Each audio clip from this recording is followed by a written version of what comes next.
All right, so, continuing on down with Aristotle's account of the individual virtues. And honesty is a weird one. I think Aristotle's right that honesty is an important virtue, but his account of honesty is quite honestly bizarre. And it's also, I think, a missed opportunity. Why do I say that? Well, when Aristotle talks about honesty, he seems to focus at best on one sort of honesty. He says, well, honesty is a mean between being self deprecating, not praising yourself enough, and being a phony or a charlatan, boasting too much about yourself. Now, honestly, this seems like at best one part of honesty. There's a lot that goes into honesty and dishonesty besides what we say about ourselves, right? And honestly, I'm not even sure that this is best accounted for as part of honesty. This really seems like it should be part of proper pride to me. I don't know. But this strikes me as a missed opportunity because I think focusing on honesty as a character trait when we think about truth telling or failure to tell the truth is a really interesting approach. And it kind of brings to light some issues that I think, the obsession with rules you see in someone like Kant kind of overlooks. So, you know, this isn't Aristotle's account of honesty, but I'm going to try to just fill this in a little bit because I do think Aristotle's account of honesty is quite honestly, sorry, bad pun, but it is just a blown opportunity. So, my question is, what is an honest person like? Well, look, someone who tells the literal truth all the time, but does so in ways designed to mislead, is not honest, right? If someone said, well, yeah, every single thing I said was literally true, and we responded, yeah, but it was all designed to mislead this person, you know, none of us would say, yeah, okay, you're an honest person, right? You see this with politicians a lot, right? Well, everything I said is literally true, even though it leaves out a bunch of information and misleads the public. Why are you calling me a liar, right?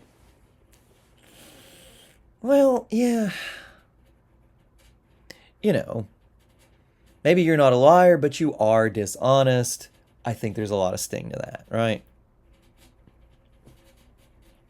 And I think, contrary to Kant, being honest might be consistent with lying sometimes, right? Think of Kant's murderer at the door. If somebody lied to the murderer at the door, you would never in a million years say, hey, look, you lied there. You were a dishonest person. No, right? Lying in that extreme circumstance does not make you dishonest. You know, maybe even lying in response to like nosy questions that people have no right to. If, my nosy friend or relative asks me something about my personal life that's no business of theirs, am I dishonest if, instead of telling them to buzz off, I tell them some outrageous lie that I hope they will see as a lie, but don't really care if they do or not, right? Is that dishonest? I'm not sure that it is. So I really wish Aristotle would have taken a different track because I think thinking about honesty as a character trait would be a really interesting approach. More interesting and avoid some of the problems you might see with someone like Kant. But instead, he just seems to obsess about honesty as regards like bragging or being too modest. Yeah. Anyway, missed opportunity. I think there's a lot more to say, but I'll move on.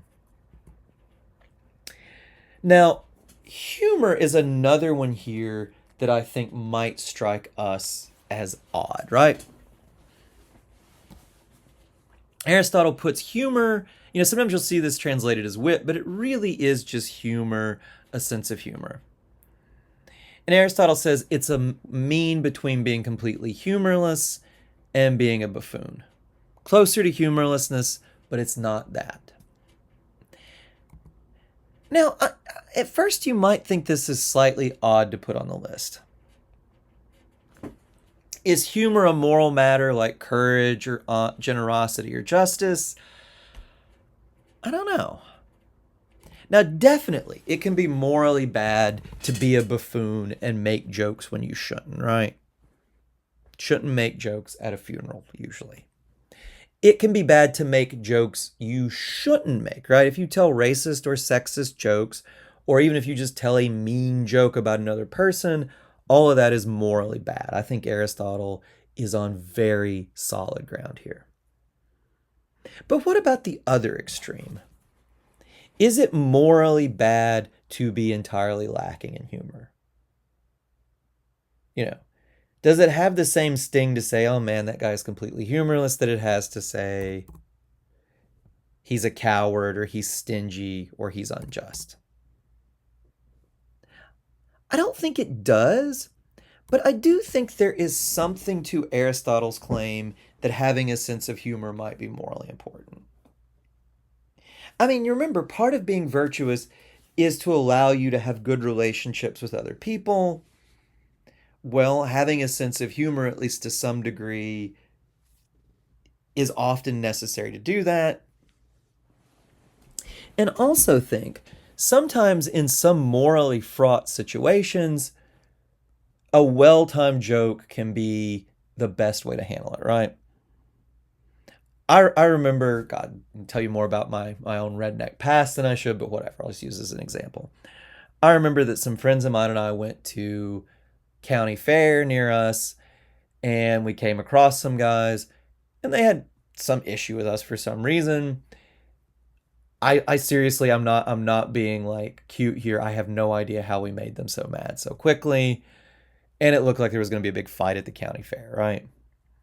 And I still remember my friend Joe just made this really well-timed joke. Everybody laughs and the situation's diffused, right? If he had been completely humorless, fists might have started flying. Having a sense of humor allowed him to deal with this situation in a morally good, skillful way that he might not have been able to, that he wouldn't have been able to if he hadn't had that humor, right? So I don't know. Humor strikes me as a little weird, but I think when you think about it, there might be a very good case to make for it being a moral virtue. Friendliness is another virtue. I just don't, I think it's true that this is important. I just don't have much to say about it. It is a mean between being cantankerous or just, for lack of a better word, unfriendly, and being obsequious, somebody who's over the top, fake friendly, right? The one thing I will say is, again, you might see how someone who is obsequious, who's just way over the top too friendly, how that might be due to a lack of other virtues. They might lack courage. They might be afraid to ever be disliked. They, might lack proper pride, so on and so forth, right? Being cantankerous might be the same way, right? A lot of people who are cantankerous, who are unfriendly because they're really arrogant, right? Or some people are cantankerous and unfriendly because they really don't have much in the way of proper self-regard, but they cover that with being superficially arrogant. So I think there's ways this hooks in with the other virtues in interesting ways. Anyway, that's really all I have to say about friendliness, because, I do think it's an important virtue, just not a lot complex going on here that one really needs to untangle.